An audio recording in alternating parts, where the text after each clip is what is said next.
जोधपुर केंद्रीय संस्कृति और पर्यटन मंत्री गजेंद्र सिंह शेखावत ने कहा कि मोदी सरकार युवाओं के भविष्य को लेकर अत्यंत संवेदनशील है। नीट परीक्षा में जैसे ही गड़बड़ी की सूचना आई, बिना किसी देरी के तुरंत निष्पक्ष जांच के आदेश दिए। साथ ही सरकार ने अपने पूरे संसाधन और शक्ति लगाकर मात्र 2 महीने के भीतर पूरी पारदर्शिता के साथ न केवल परीक्षा का सफल आयोजन कराया, बल्कि समय पर परिणाम घोषित किए। शनिवार को एयरपोर्ट पर मीडिया से बातचीत में शेखावत ने कहा कि प्रधानमंत्री नरेंद्र मोदी के नेतृत्व में सरकार वर्ष 2014 से ही देश के सर्वांगीण विकास के लिए 4 प्रमुख वर्गों युवा, किसान, महिला और गरीबों को अपनी सर्वोच्च प्राथमिकता मानकर काम करे। लाल किले की प्राचीर से लेकर विभिन्न संबोधनों में प्रधानमंत्री ने बार बार रेखांकित किया कि भारत को विकसित राष्ट्र बनाने की नींव इन्हीं 4 स्तंभों पर टिकी है। पेपर लीक से जुड़े सवाल पर शेखावत ने कहा, हाल हुई परीक्षाओं में गड़बड़ी के मामले पर सरकार के रुख को स्पष्ट करते हुए कहा कि सरकार युवाओं के भविष्य को लेकर अत्यंत संवेदनशील है।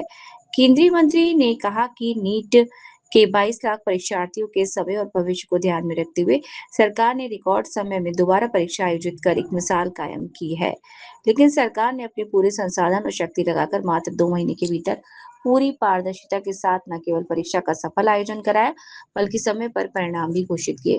विपक्ष के रवैये पर साधा निशाना, युवाओं के आंदोलन और विरोध प्रदर्शन पर राजनीति करने वाले विपक्षी दलों पर भी शेखावत का तीखा वार। प्रधानमंत्री जी के लिए 2014 से लेकर के जो उन्होंने प्राथमिकताएं तय की और अनेक बार उन्होंने इस बात की चर्चा भी की थी अपनी बातचीत में, अपने भाषणों में, अपने उद्बोधन में, राष्ट्र का नाम को संबोधित करते हुए लाल किले के प्राचीर से उन्होंने कहा कि देश में 4 ही तरह के वर्ग हैं जो देश के लिए, देश को विकसित बनाने के लिए, देश के भविष्य के लिए सर्वाधिक महत्वपूर्ण है। और इसके अतिरिक्त देश में कोई और वर्ग भी नहीं है जिसमें युवा, किसान, महिला और दलित, और इन चारों के हितों का संरक्षण करते हुए, इनका सशक्तिकरण करते हुए, इनको आगे बढ़ाने के लिए सरकार प्राथमिकता से काम करेगी। और माननीय प्रधानमंत्री जी जिस तरह से संबोधित किया, इंस्टाग्राम प्लेटफॉर्म से जिस तरह से संवाद किया, और उस संवाद को जिस तरह से पूरे देश भर में युवाओं ने एक उत्साह के साथ में समर्थन दिया, सकारात्मक सहयोग दिया, माननीय प्रधानमंत्री जी ने उसका धन्यवाद भी ज्ञापित किया। सरकार इस सारे विषय को लेकर के अत्यंत संवेदनशील है और सरकार के स्तर पर जितने प्रयास ऐसा भविष्य में न हो उसके लिए किए गए। पेपर में गड़बड़ी की सूचना आते ही तुरंत प्रभाव से जांच कराई गई। बिना किसी कोताही के जो अपराधी थे उनको उठा करके बंद किया गया, जेल में डाला गया। भविष्य में इस तरह की पुनरावृत्ति न हो उसके लिए जितने आवश्यक कदम थे वो सब कदम उठाए गए। और उसके साथ साथ में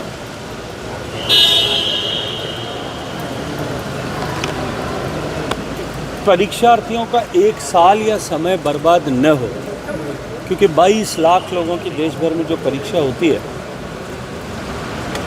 एक बार परीक्षा का स्केड्यूल गड़बड़ा जाने के बाद में या परीक्षा को पुनरावृत्ति करने के चलते हुए कई महीनों का विलंब लग सकता था, क्योंकि इसकी तैयारी करने में अपने आप में लंबा समय लगता है। राज्यों के साथ में, राज्यों की सरकारों के साथ में, विभिन्न संस्थाओं के साथ में, विभिन्न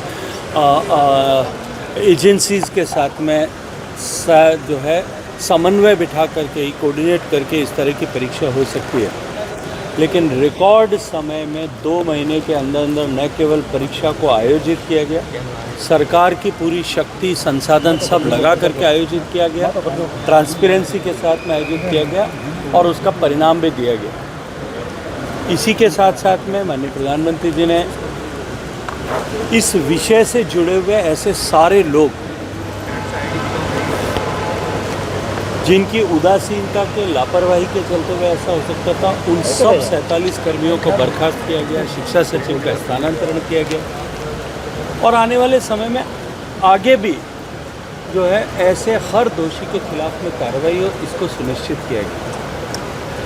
कुछ लोग अपनी राजनीतिक शुद्धा की प्राप्ति के लिए, पूर्ति के लिए युवाओं के कंधों पर चढ़ करके अपने राजनीतिक भविष्य के सपने को तराशने के प्रयास करते। कुछ कांग्रेस पार्टी के जैसे लोग हैं, अपने यहाँ राजस्थानी में एक कहावत है, जट दी के बरेड़ी परात,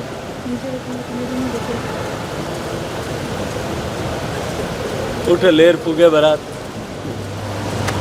कुछ लोग ऐसे हैं जिनका पास अब और कोई काम नहीं बचा है, हर चुनाव में उनकी हार हो रही है, सब जगह से सफाया हो रहा है, उसके बाद में जहाँ कहीं अवसर मिलता है सरकार को कोसने का और अपनी राजनीतिक गोटियों को सेकने का, वहाँ देश के भविष्य, देश की बदनामी, उन सब की चिंता किए बिना वो अपने राजनीतिक स्वार्थ की पूर्ति के लिए प्रयास करते हैं। लेकिन ये पब्लिक है, मुझे लगता है ये सब जानती है। निश्चित रूप से मैं कह सकता हूँ कि युवा सरकार की, प्रधानमंत्री जी दोनों की प्राथमिकता है और युवाओं की ताकत के आधार पर हम देश को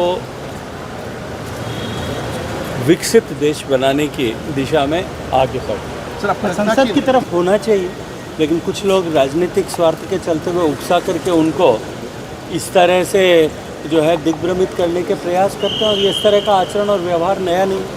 सर, राहुल गांधी हाँ देखिए, भरी हुई परात जट है दीठ है बरेड़ी परात, बटे लेर पूगे बरात।